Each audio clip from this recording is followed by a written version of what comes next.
रहती भगवान के। ये देखिए इधर भगवान की बारात। नाना बागन नाना बेटा विजय शिव समाज निज देखा।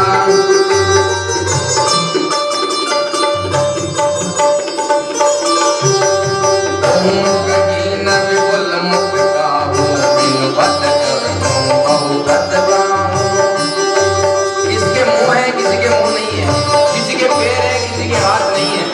भगवान की शिव की बारात है। विपुल नयन को नयन कीना रित पुरुष को अति तन कीना।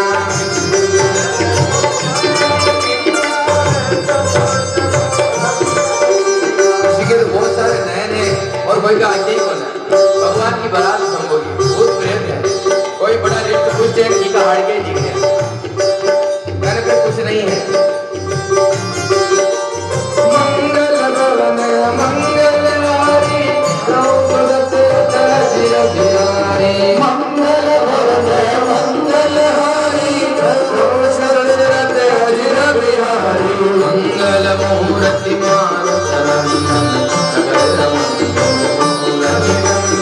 मंगल मूर्ति मारुत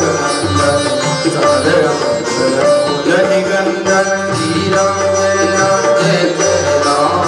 श्री राम जय राम जय जय राम। श्री राम जय राम जय जय राम। श्री राम जय राम जय जय राम। सीताराम जय राम जय हनुमान संकट मोचन हनुमान। श्री राम जय राम जय जय राम। श्री राम जय राम जय जय राम। श्री राम जय राम जय जय राम। श्री राम जय राम जय जय राम। श्री राम जय राम जय जय राम। श्री राम जय राम जय जय राम। श्री राम जय राम जय जय राम। श्री राम जय राम जय जय राम। श्री राम जय राम जय जय राम। भगवान की बारात आ चुकी है। किसी का मुंडो है किसी का मुंडो कौन है, कोई का पग है कोई का हाथ कौन है। भगवान शंकर की बारात है। शंकर की बारात में भगवान की जैसे ही बारात है आधा को देख नहीं गया। मैना घेरी के तो नपड़ ना तत्व असले मैना घेरी क्या करे, ये तो शंकर है। नारद जी ने तो मेरी बच्ची का सिर ही फोड़ दिया। भगवान की बारात आ गई है। भगवान को देवता का निवेदन करते हैं हमारा नाथ अटे तो दूल्हा को रूप बढ़ाना बैठ ये आपको कैलाश बना। तो भगवान का एक छंद बोलते हैं। तन चार ब्याल कपाल भूषण नगन भयंकर संग भूत प्रेत पिशाच जोगिन विकट रजनी जरा।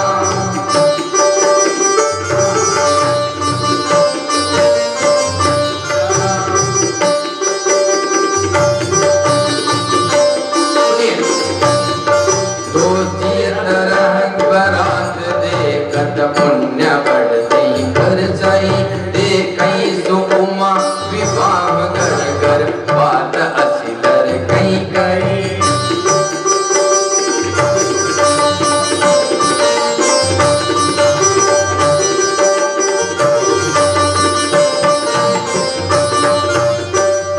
जटा मुकुट सुर सिर सरी लोचन नलिन विशाल नीलकंठ लावण्य निधि सोहबाल विद्वान। भगवान का स्वरूप कैसा बताया। जटा मुकुट सरी सिर। भगवान जटाएं हैं, गंगा बह रही है प्रेम की। लोचन नलिन विशाल। गुरुदेव ने आपको विश्लेषण बताया था भगवान का स्वरूप। नीलकंठ लावण्य निधि सोह बाल विद्वान। भगवान के सर पर द्वितीया का चंद्रमा है और भगवान पार्वती से पाणी ग्रहण करते हैं। भगवान शिव और पार्वती के विवाह के इस कड़ी के साथ पार्वती अब भगवान से निवेदन करती है कि हे प्रभु, मैंने जो पूर्व काल में आपके इष्ट देव पर जो आक्षेप किया था, संदेह किया था, अब मेरा सारा मोह जाता रहा है। हे भगवान, अब मुझे कृपा करके वही राम कथा सुनाइए जो आप मुझको पहले सुना रहे थे। क्या कहती है पार्वती, जो मोह पर प्रसन्न करारी जान सत्य मोहिनी दासी। अगर मुझको आप अपनी दासी समझते हैं, पहले आप तो कहीं तेरे भगवान का ध्यान नहीं तो भगवान की परीक्षा ले पाएगी सती, जो तन त्याग हो। लेकिन अब क्या कह रही है, जो जान सत्य मोहिनी दासी, और तो प्रभु हरम मोर अज्ञाना कहीं रघुनाथ कथा विधिना। हे भगवान, आप कृपा करके मुझे वो श्री राम की कथा सुनाइए और मेरा ज्ञान हर लीजिए। अब मेरे मन में किसी प्रकार का मोह नहीं रहा। भगवान कह रहे हैं, महादेव सुनो शुभ कथा भवानी, रामचरित मानस विमला, कहाँ वो संदीप खानी, सुना विनायक गरुड़ा। क्या कहा भगवान ने, हे भवानी। अब भवानी कह रहे हैं, हे भवानी अब सुनिए वो कथा। कौन सी कथा, जो काकभूषुंडी जी ने मानसरोवर में नीलगिरी पर्वत पर गरुड़ जी को सुनाई थी, वही कथा मैं तुमको सुनाने जा रहा हूँ। भगवान कह रहे हैं, महादेव ये राम कथा मैं अब शुरू करने जा रहा हूँ। श्रद्धा विश्वास रूप भगवान शिव की कथा श्रद्धा और विश्वास की है। जो इसको सादर पूर्वक सुनता है उसके घर में मंगल कार्य होने लग जाते हैं। भगवान शिव विश्वास स्वरूप है और माँ जगदम्बा इसकी श्रद्धा है। भगवान राम में श्रद्धा और विश्वास रखकर जो कथा को श्रवण करता है उसके आनंद ही आनंद हो जाता है। ऐसी शिव पार्वती की कथा है। इसीलिए तुलसीदास जी ने शिव पार्वती की कथा से इसका आरंभ किया। आगे की कथा परम पूज्य गुरुदेव आपको बताएंगे। भगवान राम के जन्म और उसके अनेक कारण गुरुमुख से सुनना बड़ा आनंद आएगा। देखिए आप, भगवान महादेव अब राम कथा आरंभ करें। राम कथा तो शुरू हो रही, अतिथि तो शिव भाव है। बोले सियाव रामचंद्र भगवान की जय। 2 मिनट का कीर्तन करते हैं। हरे राम राम राम, हरे राम राम राम, हरे राम राम राम, हरे राम राम राम, हरे राम राम राम, सीता राम राम राम, हरे राम राम राम, सीता राम राम।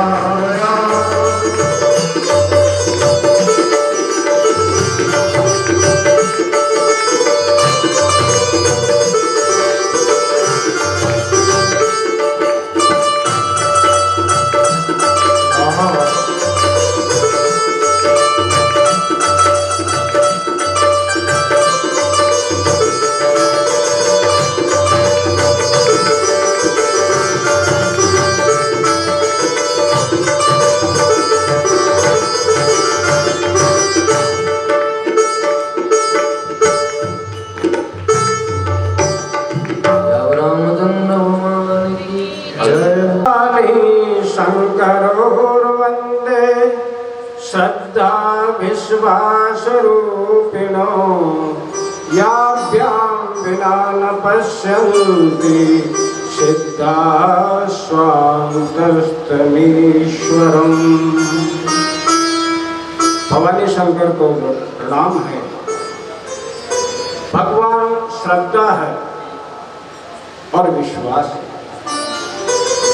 बिना विश्वास के भजन नहीं कर सकते। जब तक किसी में विश्वास नहीं होगा तब तक उसके साथ प्रेम संबंध नहीं जुड़ेगा, क्योंकि शंका बनी रहेगी। इसलिए भवानी शंकरो वंदे श्रद्धा विश्वास रूपी। माँ पार्वती श्रद्धा है तो भगवान विश्वास है। देखिए, श्रद्धा की पराकाष्ठा निष्ठा होती है। श्रद्धा से ऊपर, पराकाष्ठा का मतलब सबसे ऊपर निष्ठा होती है। निष्ठा में ठय होता है। ठय कैसे होता है? ऊपर डंडा और नीचे गोल। तो कहते हैं ना कि भाई इसके अंदर पूरी श्रद्धा स्थापित हो गई। जैसे कोई लकड़ी का खंभा जो गाड़ते हैं ना जमीन के अंदर, तो सीधा का सीधा ही हो तो वो जल्दी उखड़ जाता है, और उसके नीचे ठय के समान अगर गांठ हो तो वो उखड़ सकती। तो श्रद्धा उकड़ सकती है लेकिन निष्ठा नहीं उकड़ सकती। तो श्रद्धा की पराकाष्ठा ही निष्ठा है। दुर्लभम मानुषम जन्म देहिनां क्षणभंगुर तथापि दुर्लभम मन्ये वैकुंठ प्रिय दर्शनम। इस संसार में मनुष्य जन्म बड़ा दुर्लभ है, लेकिन इससे बड़ा दुर्लभ क्या है? भगवान के भक्तों का दर्शन होना। तो भाई हमारे को भक्तों के दर्शन हो रहे हैं, सभी जितने भी बैठे हैं यहाँ भक्त महानुभाव हैं, राम के भक्त हैं, हनुमान के भक्त हैं, दुख ही मान लीजिए। माँ पार्वती की माँ कहती है, सुने ना, तथ विधि नारी सृजी जग माही पराधीन सपने सुख नाई। अपनी बेटी को विदा करती है तो माँ कहती है, तथ विधि नारी सृजी जग माही, हे विधाता तूने नारी का निर्माण ही क्यों किया? पराधीन सपने सुख नाई। पराधीन रहती है जिंदगी भर, स्वप्न में भी सुख नहीं होता। रामायण में माँ बहनों के लिए एक कहा है, एक ही कि चाहे मंदिर मत जाओ, चाहे व्रत उपवास मत करो, पति का कहना मानो। एक ही धर्म एक व्रत लेमा, ताय बचन मन प्रतिपद प्रेमा, बिनु सम नारी परम गति लाई, प्रतिबद्ध धर्म छाड़ी छल गही। पति का केवल एक ही धर्म है कि छल कपट छोड़ करके, नारी का एक ही धर्म है कि छल कपट छोड़ करके पति की सेवा करे, पति की आज्ञा का पालन करे, पति को ही परमेश्वर माने, और कुछ नहीं करना, न तो उपवास करना, न मंदिर जाना, न पूजा पाठ करना। बिनु श्रम नारी परम गति लाई, बिना ही प्रयास किए परम गति को प्राप्त हो सकती है अगर माता बहने पति की आज्ञा का पालन करे, पति की सेवा करे। कैसे सेवा करे? भगवान जैसे राम की सेवा करती थी सीता, तो सभी भक्त लोग तो प्रसन्न हो जाते हैं कि हम राम बन गए, हमारी सेवा करेगी। लेकिन आप राम बनोगे तो और रावण बन गए तो स्वप्न में भी सेवा नहीं होगी। भाई रावण की सेवा होगी क्या? राम बने रहोगे तो सेवा होती रहेगी। रामायण की महिमा अपरंपार है सज्जनों, और जो रामायण के महान भक्त हुए हैं गोस्वामी तुलसीदास जी, जिन्होंने राम नाम के ऊपर विश्वास से एक मुर्दे को जिंदा कर दिया, वो एक लाइन एक पंक्ति में माँ आपको सुनाता हूँ। एक बार तुलसीदास जी इधर से आ रहे थे और एक अर्थी जा रही थी। सज्जनों, अर्थी को केवल कफन उड़ाया जाता है जिसके अंदर जेब वेब नहीं होती है। तो एक कवि ने लिखा है, मान लो मुर्दा कह रहा है, हमने कमाए जीवन में खूब हीरे और मोती, लेकिन क्या करें यारों कफन में जेब नहीं होती। अगर जेब होती तो हम भी भर के ले जाते, लेकिन जेब नहीं है, कफन उड़ा रखा है। अर्थी जा रही है, उसके आगे आगे उसकी पत्नी सती होने के लिए सुहाई दिन का श्रृंगार बना करके जा रही है, आगे आगे चल रही है। इधर से तुलसीदास जी आ रहे हैं, देखा कि अर्थी आ रही है, अर्थी को निकलने दे, उसके बाद में अपन चले जाएंगे। तो एक तरफ हट गए। उस सती की नजर पड़ी संत के ऊपर, उसने देखा कि अपना अंतिम समय है और अपना भाग्य है कि संत के दर्शन हो गए। स्वर्ग तो सिधार ही रही है, लेकिन संत के दर्शन हो गए। तो दुर्लभ क्या है? दुर्लभम मानुष जन्म देहिनां क्षणभंगुर तथापि दुर्लभम मन्ये वैकुंठ प्रिय दर्शनम। लेकिन सबसे बड़ा परम कठिन क्या है? भगवान के प्यारे भक्त का दर्शन होना। तो उस सती को तुलसीदास जी के दर्शन हो गए। उसने देखा कि प्रणाम कर ले, जाकर के प्रणाम करती है। तुलसी आवत देख के सती नवायो शीश, तुलसी ने आशीष दी कि तेरा चूड़ा रहे आशीष। तुलसीदास जी ने देखा कि सुहागिन का श्रृंगार है तो कोई सुहागिन होगी, तो तुलसीदास जी ने आशीर्वाद दिया कि तेरा चूड़ा अमर रहे। तुलसी आवत देख के सती नवायो शीश, तुलसी ने आशीष दी के तेरा चूड़ा रहे आशीष।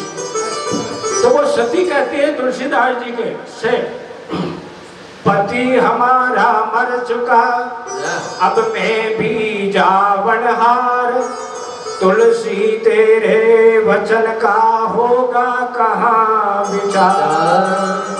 सती कहती है कि मेरा पति तो मर चुका है और ये अर्थी मेरे पति की है और इसके साथ मैं भी जा रही हूँ, मेरा भी अंतिम समय में, लेकिन आपने भी आशीर्वाद दिया, इस आशीर्वाद का क्या होगा।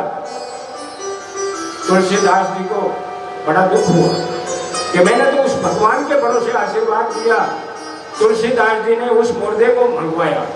तुलसीदास मंगाए के धर्यो शीश पे हाथ, मैं तो कुछ नहीं जानता अब तू ही जाने रघुनाथ।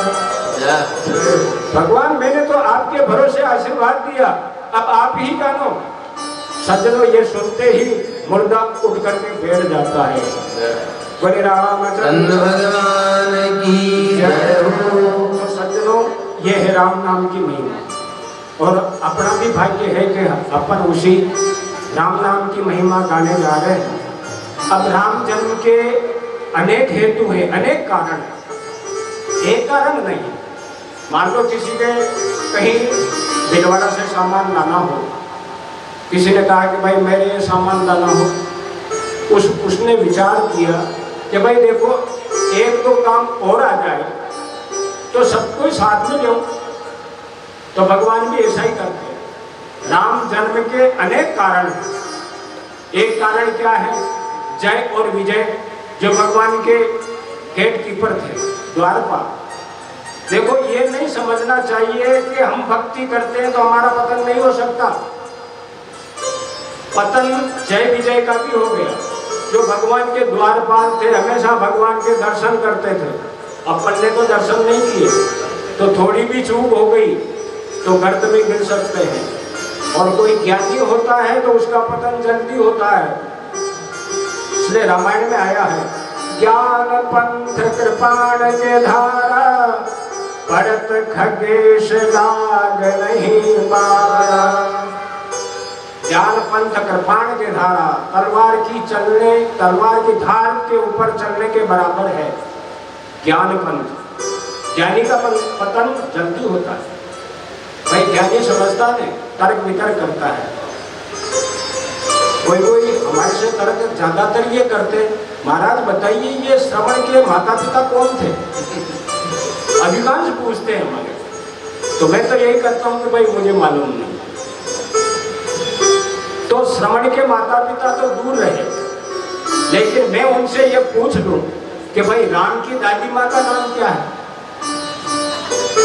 वो तो याद होना चाहिए ना। श्रवण के माता पिता तो दूर है, लेकिन राम की दादी माँ का नाम याद रहना चाहिए, दादा का नाम याद रहना चाहिए। लेकिन ये क्या है कि ज्ञान पंथ कृपाण के धारा, ज्ञानी का कभी उद्धार नहीं होता है। भक्त का उद्धार होता है लेकिन ज्ञानी का नहीं, क्योंकि ज्ञानी तो उस अपने ज्ञान का बोझ लिए घूमता है और तर्क वितर्क करता है। क्या आपको ये याद है कि नहीं है? तो राम जन्म के अनेक हेतु हैं, उनके अंदर पहला है अपने जय विजय का। हरि तो पहले साथ करेंगे श्री राम। हरि ओम। मंगल भवन अमंगल हारी,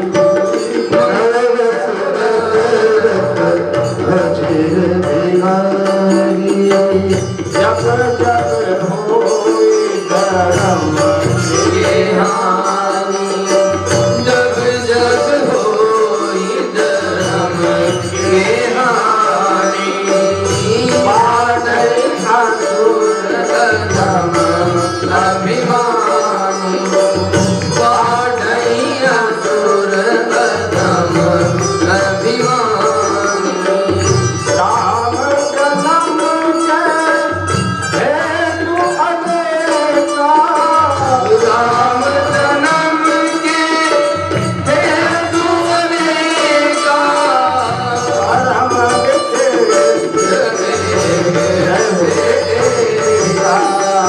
परम विचित्रेका। द्वार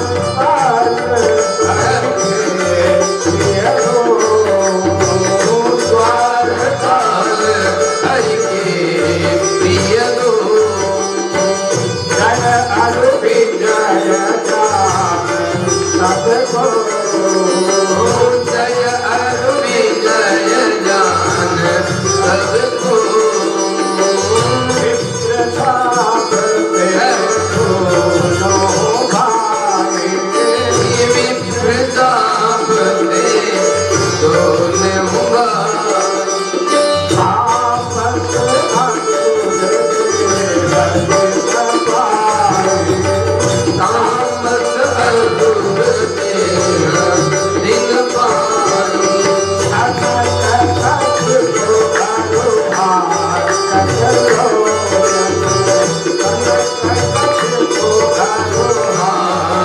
बिलोचन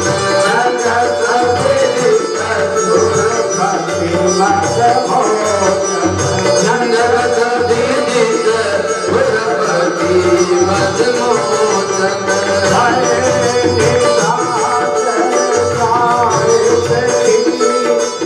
महावीर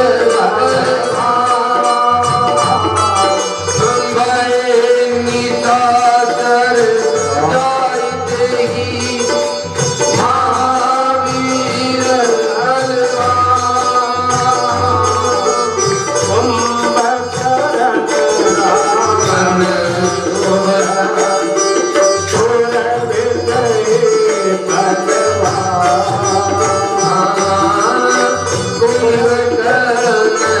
रावण सुभटन, घोर विजयी जगदान, मंगल भवन मंगल हारी, लहु सुरस रथ रंजन बिहारी।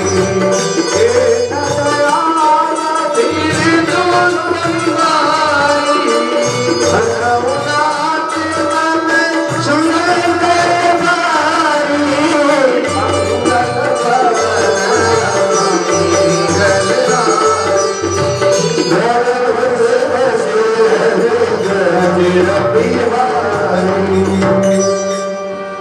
श्याम रामचंद्र भगवान की जय हो।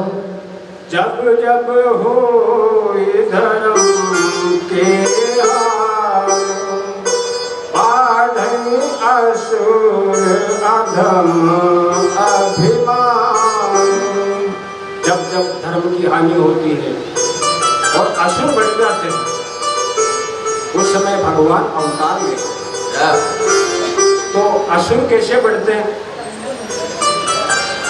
ये आता है कि भाई असुर के सींग होते हैं,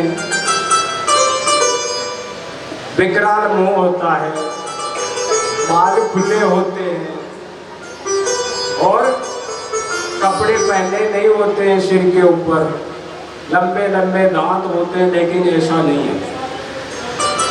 असुर मानव योनि में भी मिलते हैं। तो तुलसीदास जी कहते हैं, माँ नहीं मात पिता नहीं देवा, नहीं मात पिता नहीं देवा, साधु संग कर वही सेवा, साधु संग करवा वही सेवा।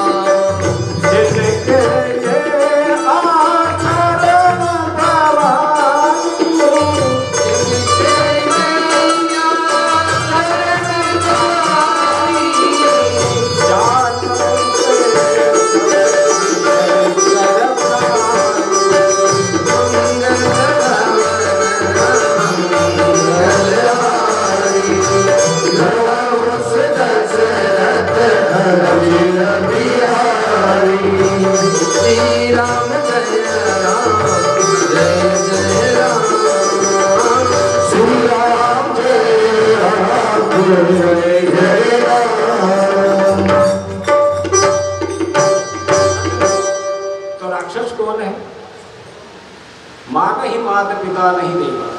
जो माता पिता का कहना नहीं मानता इस संसार में वही निशाचर है, चाहे उसके सींग नहीं है, पूंछ नहीं है, लेकिन जो माता पिता का कहना नहीं मानता हो वो राक्षस है।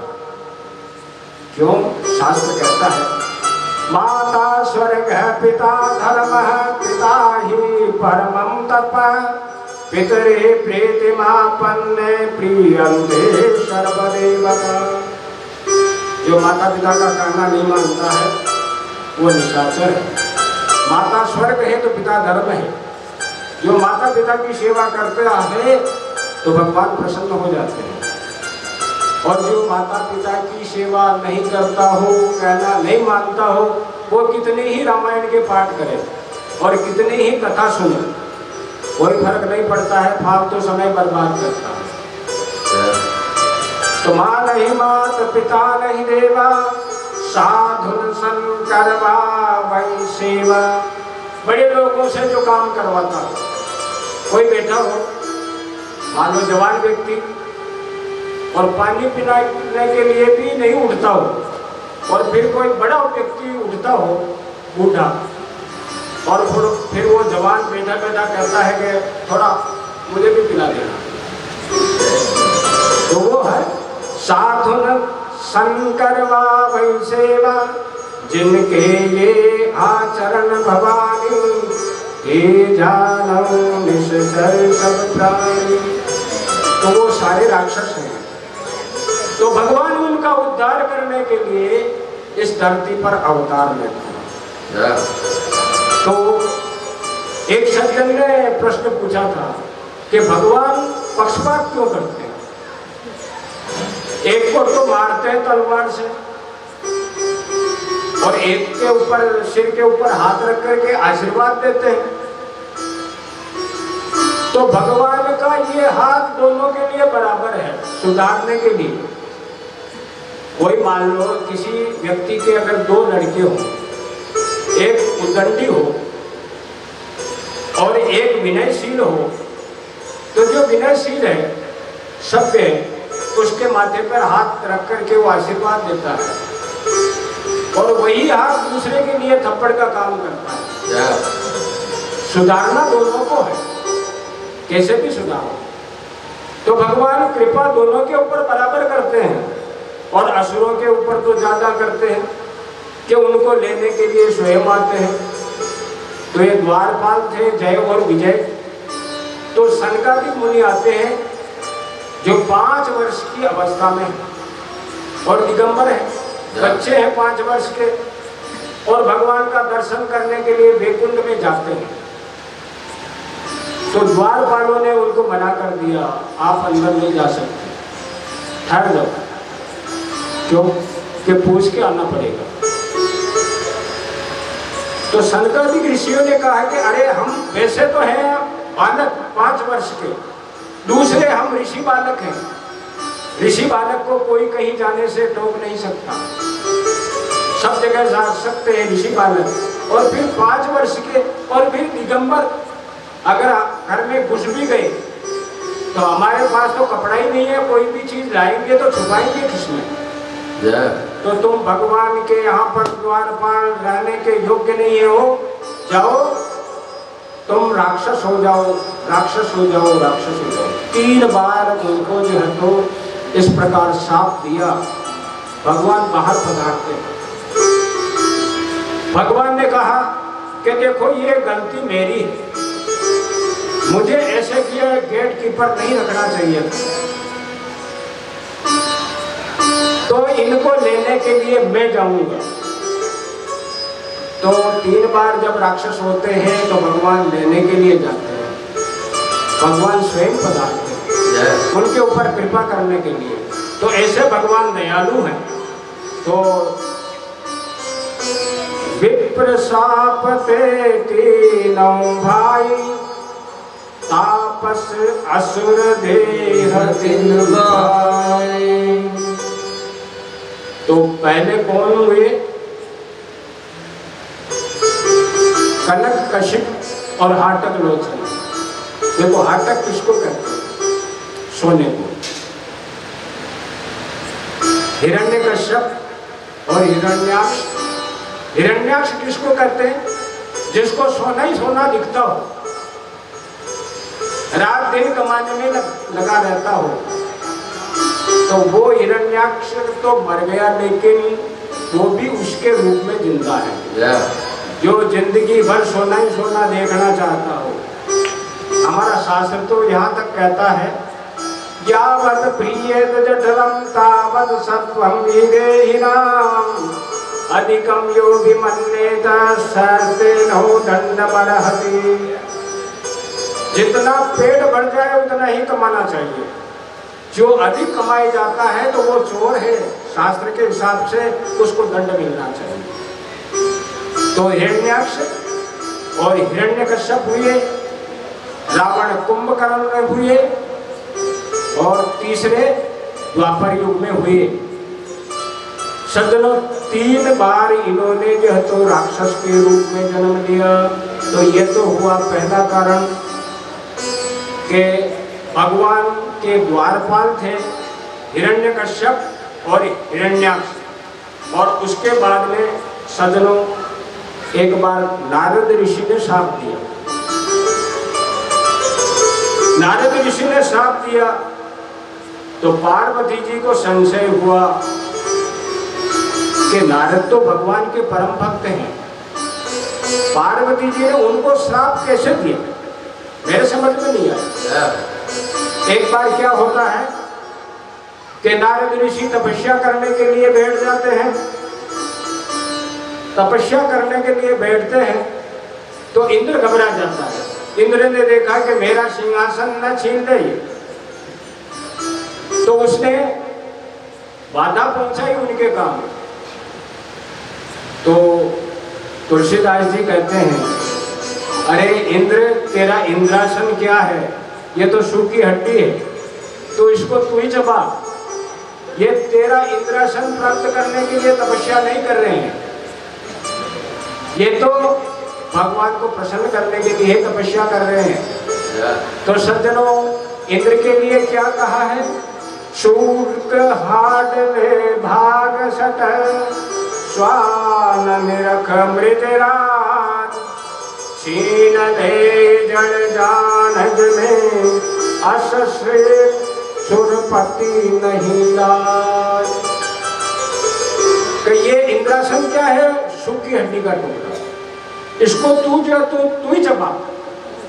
तो सज्जनों, इस प्रकार जो है तो उनके ऊपर आक्रमण किसने किया? कामदेव ने। लेकिन कामदेव कुछ नहीं बिगाड़ सका। जब कामदेव हार चल करके चला गया तो नारद के मन में अभिमान आया, जिता काम अहम मिति अधिकाई। जिता काम अहम मिति अधिकाई। काम को जीत लिया तो उनको अधिक अभिमान आ गया। भगवान ने देखा कि नारद मेरा भक्त है और इसको अभिमान आ गया, तो अभिमान से सज्जनों पतन हो जाता है। तो भगवान ने देखा कि ये मेरा भक्त है, इसको का अभिमान मुझे जो है तो चूर करना चाहिए। तो माया से एक नगरी का निर्माण किया। उसके अंदर एक सुंदर कन्या है जिसका स्वयंवर होने वाला है। नारद ऋषि वहां पर पहुंचते हैं। नारद ऋषि ने देखा कि सुंदर कन्या है, स्वयंवर होने वाला है, तो भगवान की माया, अभिमान का चूर करना है। तो नारद ने देखा माया का उनके ऊपर जो तो प्रभाव छा गया, भगवान की माया का। उन्होंने देखा कि इस कन्या के साथ में मैं विवाह कैसे करूं।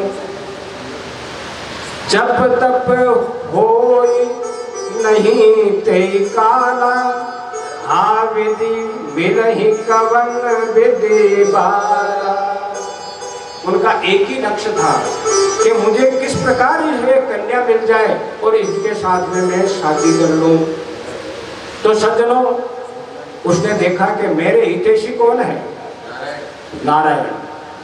तो हरि संग मांगो सुंदरता, हरि संग मांगो सुंदरता। ओ ये दात कहो अति भाई, कोई दात करो अति भाई। और हित हरि सम नहीं को